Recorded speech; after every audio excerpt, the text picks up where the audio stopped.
চন্দাশিস শ্যামলী ঘরেই ছিল, ওকে মানানোর চেষ্টা করছে যাতে ইন্টারভিউটা দেয়।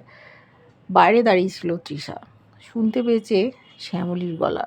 অরুণাবও ফোন করেছে, সেই সময় রিংটোনটা বেজে উঠেছে। শ্যামলী ভাবছে আমার খুব চেনা চেনা লাগছে। ও তখন ভাবছে ইন্টারভিউ দিলে তো হবে না, ধরা পড়ে যেতে পারে। তাই চন্দাশিসকে বোঝালো আপনার ব্যবসার খুঁটিনাটি হয়তো কেউ জেনে যাবে, আপনি কি ওদের চেনেন? আগে বলুন কোশ্চেন সেট করতে, তারপর যদি ঠিকঠাক দেখি তখন ইন্টারভিউ দেবো। তাই গিয়ে বলেছে। তৃষা দেখতে চাইছিল যে কে আছে ভেতরে, ওদিকে শ্যামলীও দেখতে চাইছে যে বাইরে কে, তৃষা বৌদি নয় তো।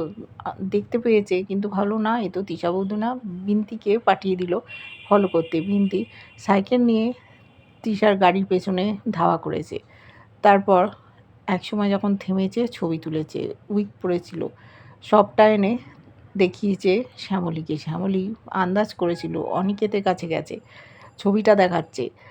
এদিকে তৃষা সমস্ত কোশ্চেন পাঠিয়ে দিয়েছিল চন্দাশিসকে। চন্দাশিস দেখাতে এসছে শ্যামলীকে। অনিকেত দেখছে বিপদ, বলল আপনার ফোনটা সারানো যাবে না, আপনি অন্য ফোন কিনুন। চন্দাশিস বলল তোমাকে আমি ফোন গিফট করব, দেখো এই সবগুলো পাঠিয়েছে, তুমি এবার ইন্টারভিউ দেবে তো? অনিকেত ইশারা করলো। শ্যামলী বলল হ্যাঁ দেব। জানিয়ে দিল তৃষাকে।